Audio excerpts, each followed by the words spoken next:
Sejam bem-vindos a mais um projeto Jesuítas Rio Grande do Sul. Não esqueçam de se inscrever e ajudem-nos a divulgar o nosso canal. Se gostarem do conteúdo, não esqueçam de dar aquele likezinho. Vamos ao vídeo. Bom, pessoal, vamos ao nosso terceiro vídeo da série a respeito de pistas e locais de tesouros. E vamos a mais um, continuando a parte 9. O outro foi até a parte 8, então esse é a partir da parte 9, tá ok, pessoal? 9. Montanhas e colinas. Idem, como explicamos na seção de túmulos. Desta vez, pequenas montanhas e colinas formadas pela natureza são pontos de contato para enterros de tesouros.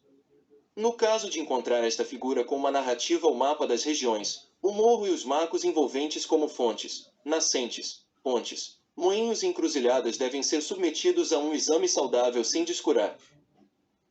10. Áreas rochosas, tipo bunqueiro, moderno ou cascalho.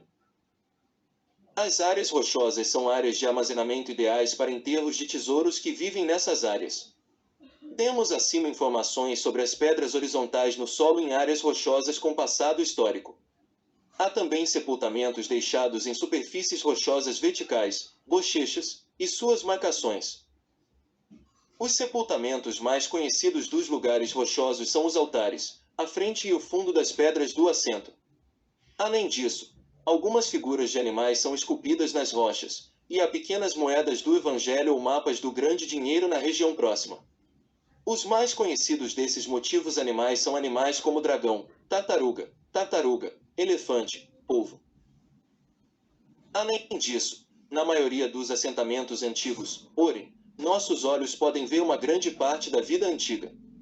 Uma delas são as sepulturas de vários tamanhos espalhadas nas encostas das áreas residenciais. Estes foram deixados empilhados com pedras. Quando olhamos para o cume do pico mais próximo de tal região, encontramos montículos esculpidos em seixos na forma do maior dos túmulos empilhados de pedra abaixo. Esses pontos são os túmulos do chefe da tribo daquele período ou das pessoas mais proeminentes que podemos chamar de rei, rainha ou sacerdote. Estes podem ser do tipo bunqueiro ou esta forma é coberta com pilhas de pedra. Como o rico nunca vai se deitar no túmulo do pobre, essa pessoa é colocada no topo. Às vezes podemos ver um segundo túmulo na colina mais próxima da mesma maneira. Aqui é um segundo rei ou a pessoa que é a esposa da pessoa que podemos chamar de rei. Não queremos declarar esses lugares como locais de tesouro personalizados. De qualquer forma, não há muito material relacionado a dinheiro nesses lugares.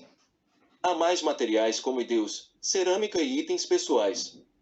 Como esses locais já são conhecidos como sepulturas abertas devido à sua aparência externa, de acordo com a legislação, aqui não é possível obter permissão para escavação. 11. Tumbas falsas. Um dos métodos de esconderijo mais conhecidos são os túmulos falsos.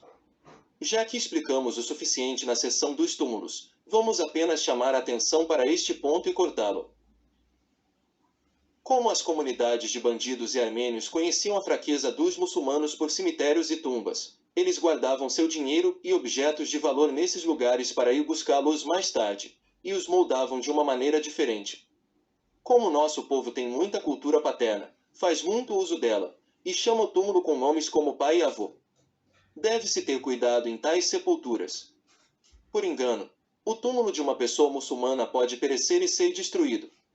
O melhor de tudo, após a pesquisa necessária, entende-se que este não é um túmulo, mas sim um local de tesouro, e deve-se obter permissão para trabalhos licenciados nesses locais.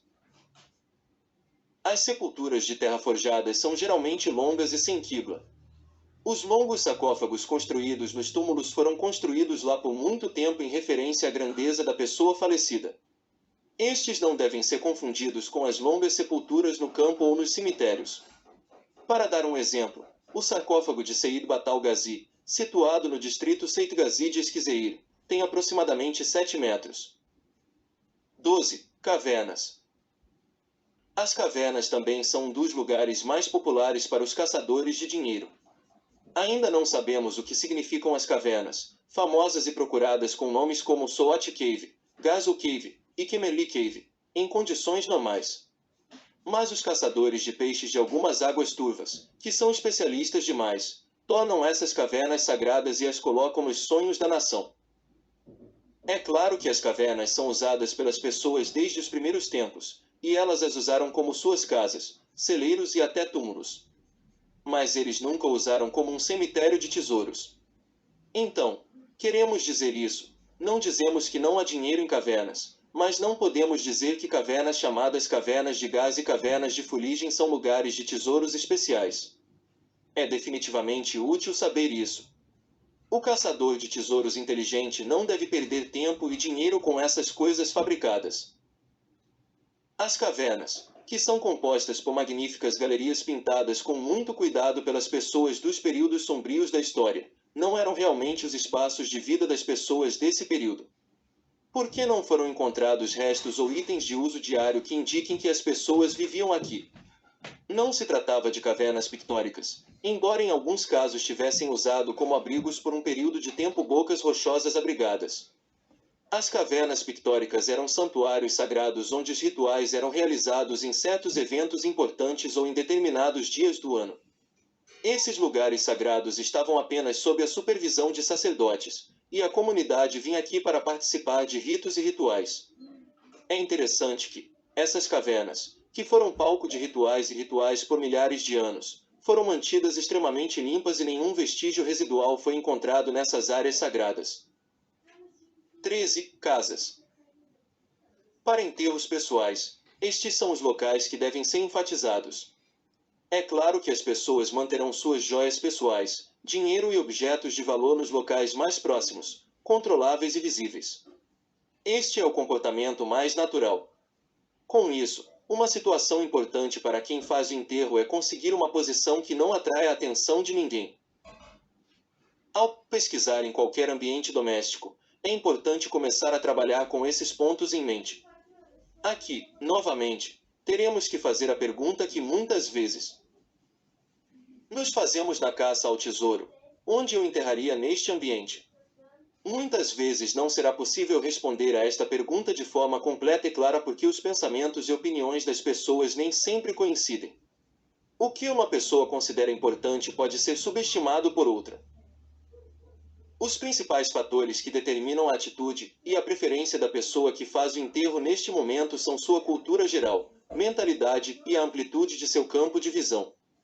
A este respeito, não será possível que todas as pessoas que entrem em cada ambiente doméstico se concentrem nos mesmos pontos e determinem uma localização precisa. Vamos expressar o ponto principal que é importante aqui: quer o dono do enterro coloque sua propriedade em casa ou no jardim, em qualquer caso, ele garantirá que o enterro esteja sempre à vista e não fora de controle. Neste, devem ser visados os pontos bissectores que podem ser facilmente vistos da janela do quarto e observados da sala. Pontos importantes nas casas. No entanto, é possível elencar os principais pontos preferidos como espaço de armazenamento em residências com suas características conhecidas da seguinte forma: fogões com pontos de cozedura e cozedura de pão. Os enterros podem ser feitos no ponto que fica logo abaixo do fogo, bem como em uma seção dentro da chaminé ou nos fundos da fundação externa do espaço do forno. A parte inferior das escadas. Ao determinar aqui, pode haver escadas de entrada para a casa. Também é necessário observar as escadas para o andar superior no interior. O ponto importante da escada pode ser o preenchimento interno do degrau mais baixo ou o terceiro degrau a partir do fundo. Especialmente escadas cheias de pedra ou entulho são importantes a este respeito. Árvores de vida longa no pátio. Geralmente podem ser amoreiras, pereiras ou nogueiras.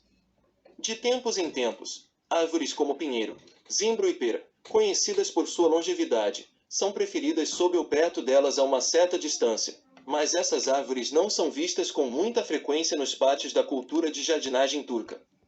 Por outro lado, o tipo de árvores frutíferas que nomeamos acima são os tipos mais comuns de Anatólia. Então, ok, pessoal, eu vou deixando esse vídeo por aqui, um pouquinho mais curto que os outros, porque minha bateria está acabando, para mim não perder o conteúdo. Depois a gente vai fazer o quarto vídeo, tá ok, pessoal?